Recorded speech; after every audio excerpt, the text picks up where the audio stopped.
Damai sejahtera Allah yang melampaui segala akal, itulah yang memelihara hati dan pikiranmu di dalam nama Yesus Kristus Tuhan kita.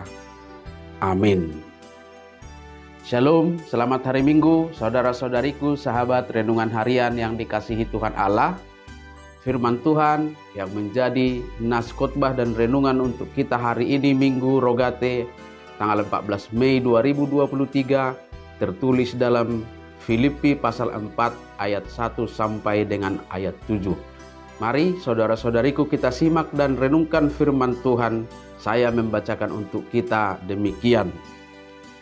Karena itu saudara-saudara yang kukasihi dan yang kurindukan, sukacitaku dan mahkotaku, berdirilah juga dengan teguh dalam Tuhan, hai saudara-saudaraku yang kekasih. Oidia kunasihati dan Sintike kunasihati, supaya sehati sepikir dalam Tuhan.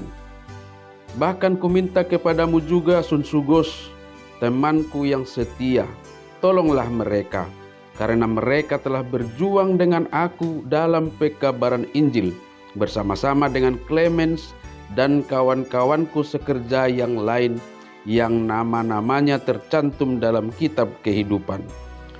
Bersukacitalah senantiasa dalam Tuhan. Sekali lagi kukatakan, bersukacitalah. Hendaklah kebaikan hatimu diketahui semua orang. Tuhan sudah dekat. Janganlah hendaknya kamu khawatir tentang apapun juga, tetapi nyatakanlah dalam segala hal keinginanmu kepada Allah dalam doa dan permohonan dengan ucapan syukur. Damai sejahtera Allah yang melampaui segala akal akan memelihara hati dan pikiranmu dalam Kristus Yesus. Demikian firman Tuhan. Saudara-saudariku, sahabat renungan harian yang terkasih di dalam Kristus Yesus, ada sebuah situasi sulit yang sedang berlangsung di balik nas khotbah kita ini. Dan dengan mengetahui peristiwa di balik nas inilah, kita semakin dapat mengerti arti pentingnya doa-doa dalam persekutuan jemaat dan kehidupan pribadi kita. Dan dengan melihat situasi yang terjadi di balik nas ini juga, kita pun akan dapat melihat makna yang sesungguhnya dari ajakan bersyukur sebagai topik ibadah kita hari ini, berdoa dan bersyukur. Mari kita lihat dua situasi di balik nas khotbah kita hari ini. Yang pertama dicatat dalam ayat 2, Oidia kunasihati dan Sintike kunasihati, supaya sehati sepikir dalam Tuhan. Oidia berselisih paham dengan Sintike dalam pelayanan. Mereka memiliki perbedaan pemikiran tentang pelayanan, yang akhirnya perbedaan itu membuat mereka berseteru. Lalu yang kedua, Paulus sendiri berada dalam penjara di kota Roma dan usianya sudah tua. Dia sedang menunggu keputusan pengadilan dengan tuduhan menista agama Yahudi karena pemberitaan Injil Yesus Kristus.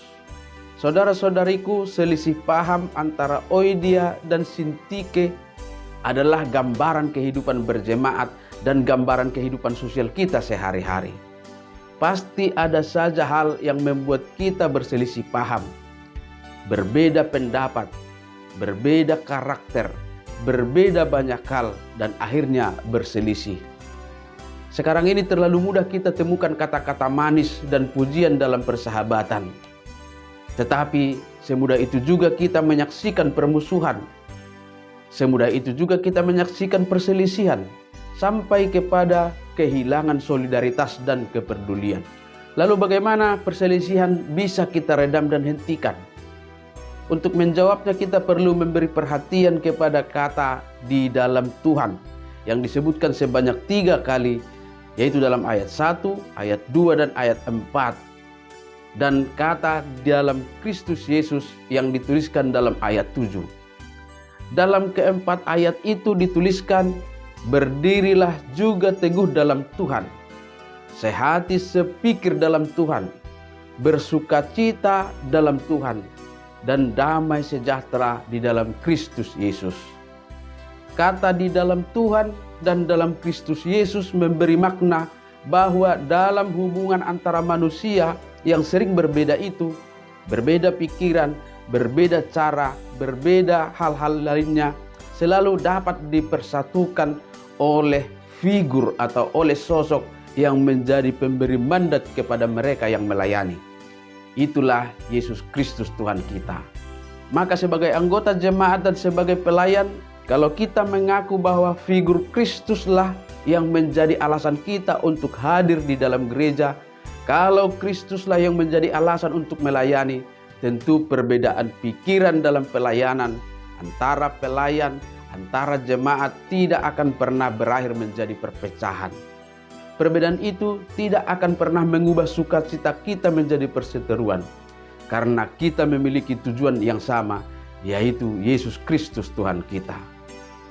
Kemudian saudara-saudariku, berkaitan dengan ajakan bersyukur dan bersukacita oleh Paulus, dalam kondisi hidup di bawah normal seperti Rasul Paulus yang terpenjara, sudah tua dan sedang menantikan vonis hukuman, Paulus hendak menyampaikan bahwa rasa syukur dan sukacita sesungguhnya tidak ditentukan oleh hal-hal yang material maupun yang finansial.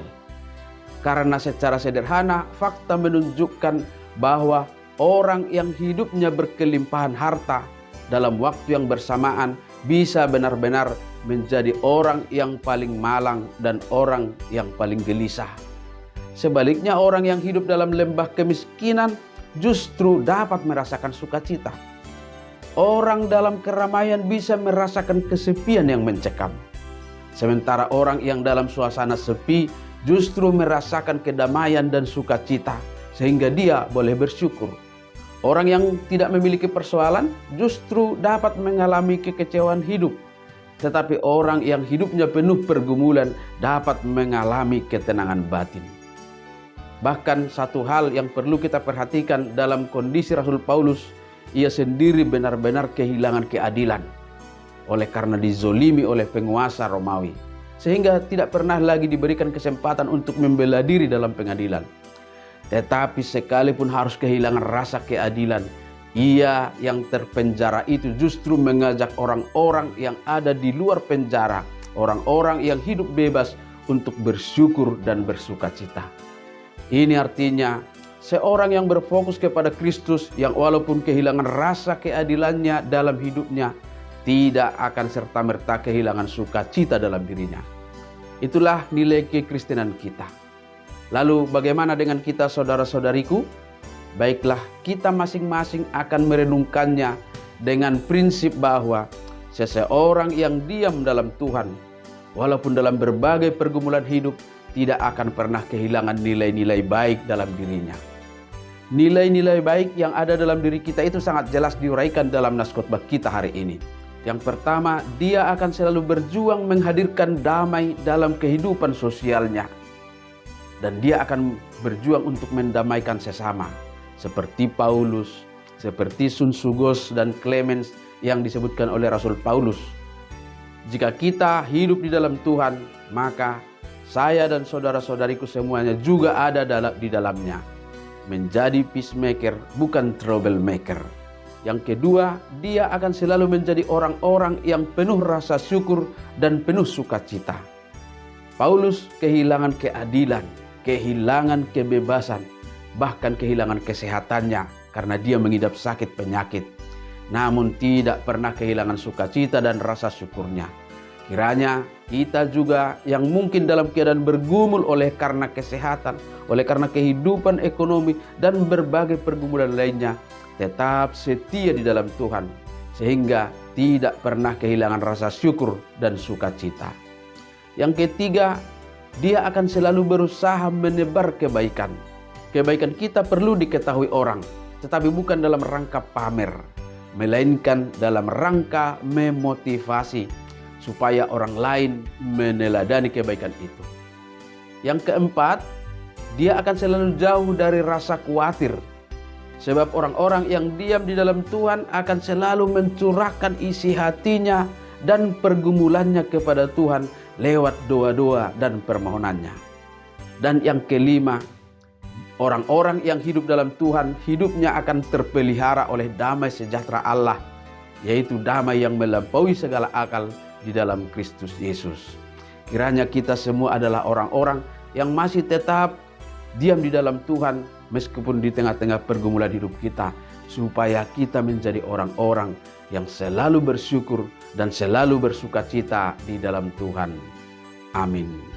Selamat beraktivitas, Tuhan memberkati.